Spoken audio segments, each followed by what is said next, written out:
So yeah, mostly in 4/4, no tempo changes or anything.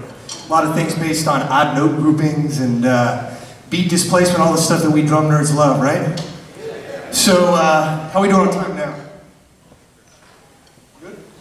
Alright. I'll do at least one more, well, I think two more. They're short enough. I'm going to do a tune that I wrote with a programmer buddy of mine. It's more a collection of sequences than it is really a song. It's a bunch of ideas I had again. I wanted to put some sort of sequences to it. But before I do that, I'm going to rehydrate one more time. Never underestimate water when you play gigs.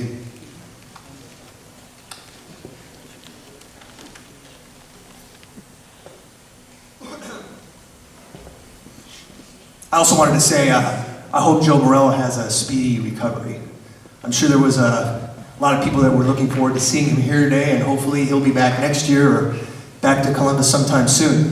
For my money, I can't think of a more musical example of playing an odd time than Dave Brubeck's Take 5. You know, if I'm going to show that to a student, I say, look, this is a great example of playing an odd time. So just wanted to throw that out there. Hope Joe gets better.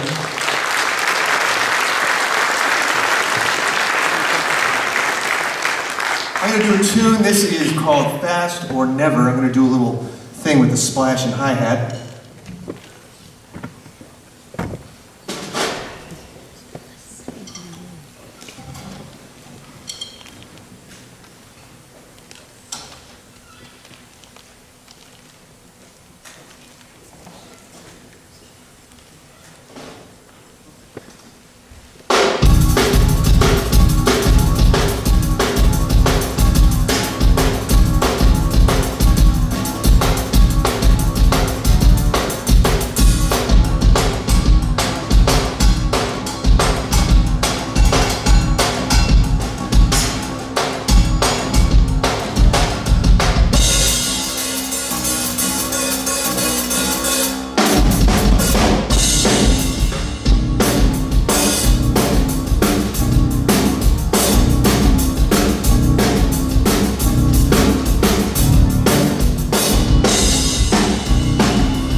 can of time. I know there hasn't been any Q&A yet today, but is there any questions? And if you do, you just gotta shout them out so a deaf drummer can hear it. You play the ESPN hockey Oh, theme. wait, let me take these out. You play the ESPN hockey theme. What about the hockey theme? Yeah, the new one. Didn't Neil Peart do something like that? Just did it. Yeah, I was reading about that. I haven't heard it yet, but yeah. Yeah, a lot of sports teams out there have a lot of cool drumming on, for sure.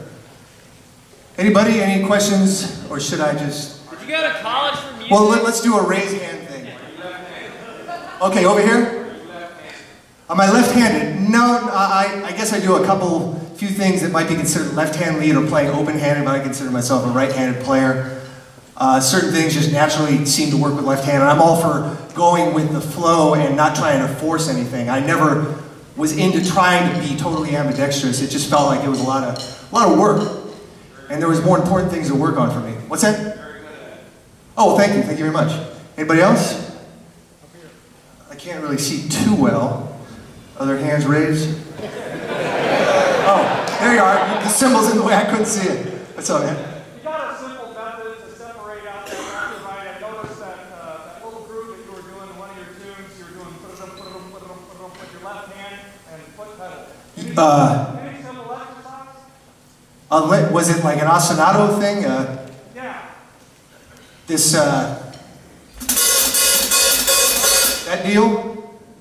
You were working that with your foot pedal and your right hand. Oh, yeah, okay. I call that like an ostinato if none of you are familiar with that term, and some of you aren't familiar. It's just keeping a constant rhythm, and then you have another 2 or 3 limbs available to improvise and solo over that. Terry Bozzio is the guy that's really pioneered this, and you could say Max Roach did with the drum also waltzes. So I came up with that ostinato a while ago, maybe from listening to Weather Report and stuff like that, because they always did a lot of hi-hat things like that. So I like that hi-hat rhythm, and I wanted to get that fast, and so I took out the first note and had the left foot do it. And then I just had to start working on all the basic rhythms to play against it with right hand or right foot, starting with a quarter note. 8th notes, and then like the 2nd, 16th note, the upbeat.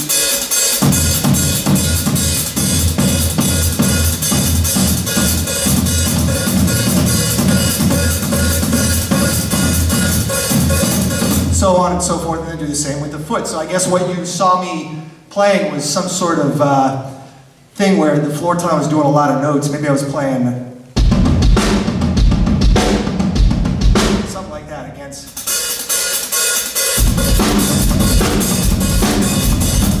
Was that what you're talking about?